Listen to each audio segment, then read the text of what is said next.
How can my boyfriend and I prepare for a godly marriage? I'll say this, number one, do not marry outside of your faith. No, don't. If he's not a Christian, but I can change him.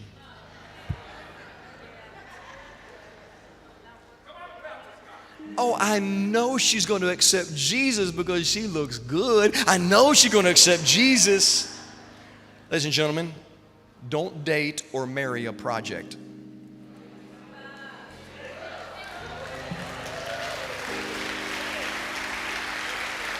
Second Corinthians 6:14 says this. Read it with me. Do not be yoked together with unbelievers. What does that mean? Do not be tied to somebody else who makes decisions and choices outside of Jesus' values and principles. Don't tie yourself to them because their decisions now affect your life. You don't have the ability to live your life autonomously to honor God because you also have to embrace something that is not godly. All my business owners, think about it. Be careful who you enter business with. Be careful who you partner and tie yourself to. So for all my singles who are looking at this, you want to have this godly marriage, great. Number one, I would say this, prepare yourself. Emotionally, education, career, your finances, your health, spiritually. Start preparing you. Stop making your list of who he's got to be and get your list together on who you need to be. Let's focus on that part right there. Become the man, become the woman that God wants you to be, and God will bring the intersection and the connection. Number two, my question is this, is he or she serious about their faith in Jesus? I don't know. Tell me about their friends. Tell me about their entertainment. Tell me about their language, how they talk. Are they attending church? Are they serving? Are they growing? Are you able to talk about Christ without it being weird? That's just kind of superficial. Let's check it out. Let's just take the temperature. Number three, you want to have a godly relationship going forward? Remain sexually pure.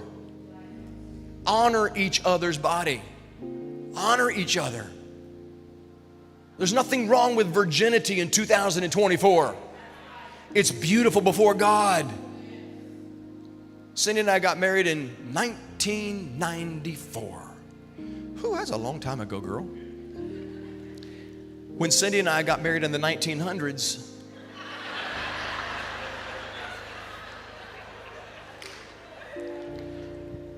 we were both married as virgins. I was 26, I was 25, she was 26. I married a cougar, but I married, we got married as virgins.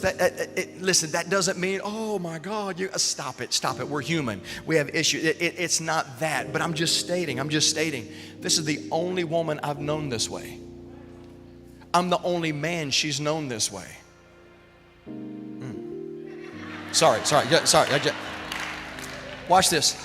Because in our dating time, we were able to hold ourselves pure. She chased me, she wanted me, all that. But in our dating time, watch this. We had standards, we had boundaries. After midnight, I'm out of here. Nothing good happens after midnight. That was back in the day. We had this thing called Blockbuster.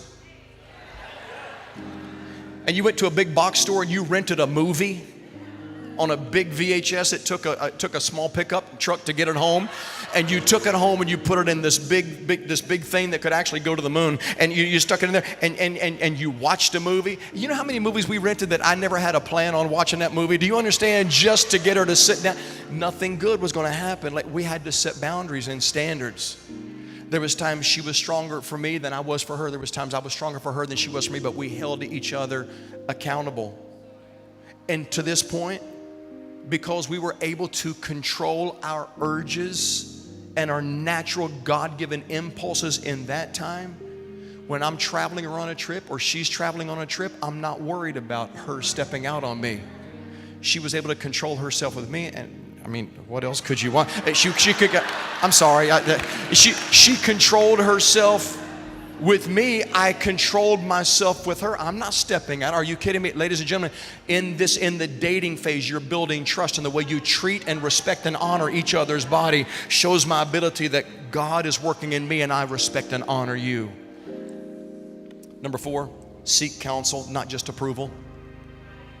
You need to get some outside perspective. You got blind spots. You in love. I get all that, and you need to be, but there's some issues, and you need to be able to see those and talk about those as well. You need counsel, and don't come in. If you don't like what you hear in counsel, you get up and you walk out, or you don't finish it. That means you were looking for approval, not counsel. You need to get counsel in your life, because your picture of marriage needs to be healthy and biblical, not just what you saw growing up. What does the Bible say?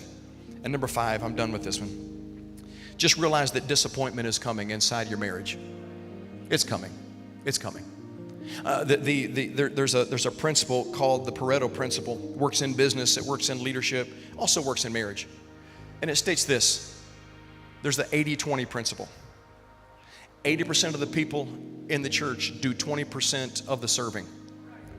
20% of the people in the church do 80% of the serving. 20% of the people in the church do 80% of the giving. In your marriage, you fell in love with the 80%. That's amazing about your spouse.